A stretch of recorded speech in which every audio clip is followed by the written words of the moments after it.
आगे हैं मध्य प्रदेश में, और ये उज्जैन जिला है। गुनावत गांव है ये, और यहाँ की आप देखोगे कितनी बढ़िया यहाँ की खेती है।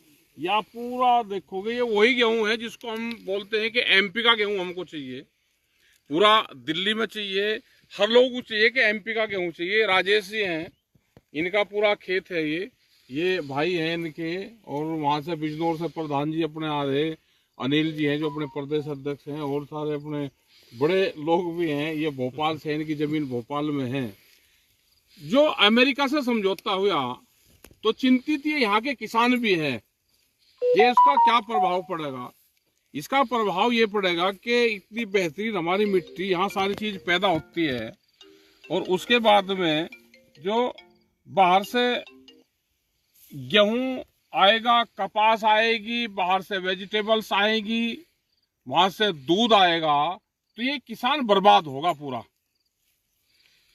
ये इसीलिए गांव के लोग चिंतित है।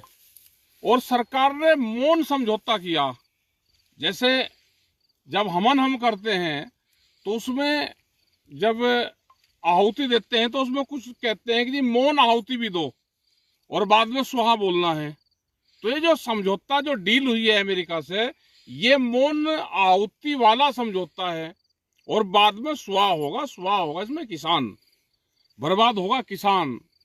ये सब यहाँ पे खेती बाड़ी सब बर्बाद होगी, क्योंकि बाहर तो 72% तक सब्सिडी उन किसानों को मिलती है।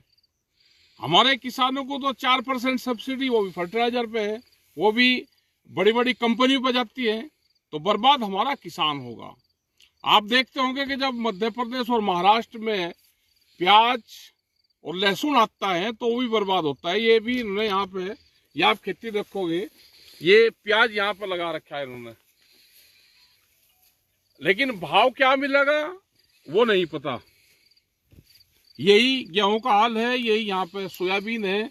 अभी इनके घर जाएंगे तो सोयाबीन की पूरी ट्रोलियां भरी खड़ी है, मंडी में खड़ी रहती हैं, भाव मिलता नहीं, आंदोलन लोग करते रहते हैं।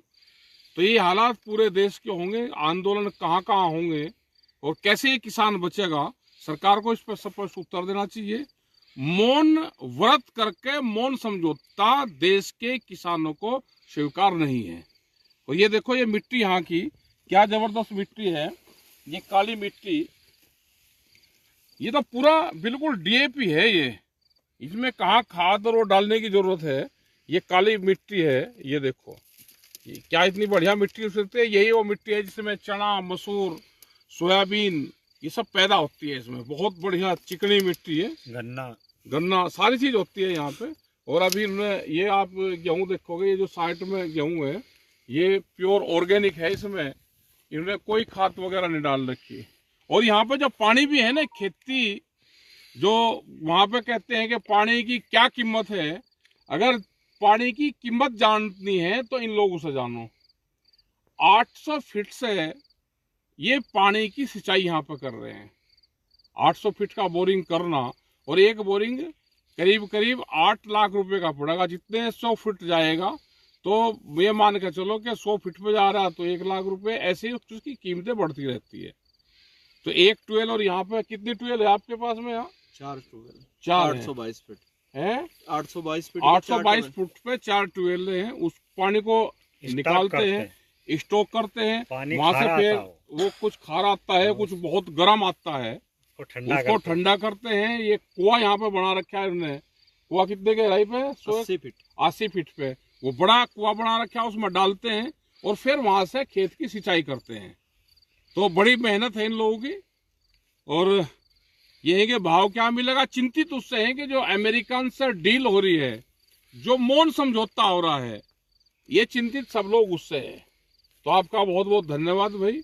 कल फिर यहाँ पे मध्य प्रदेश में ही रहेंगे, तो कल फिर किसी नए गांव में जाएंगे। आज तो इसी गांव में रुकेंगे। गांव का नाम हो गया इसका गुनावत गांव का नाम होगा, क्योंकि गांव के नाम भी भूल जाए हम।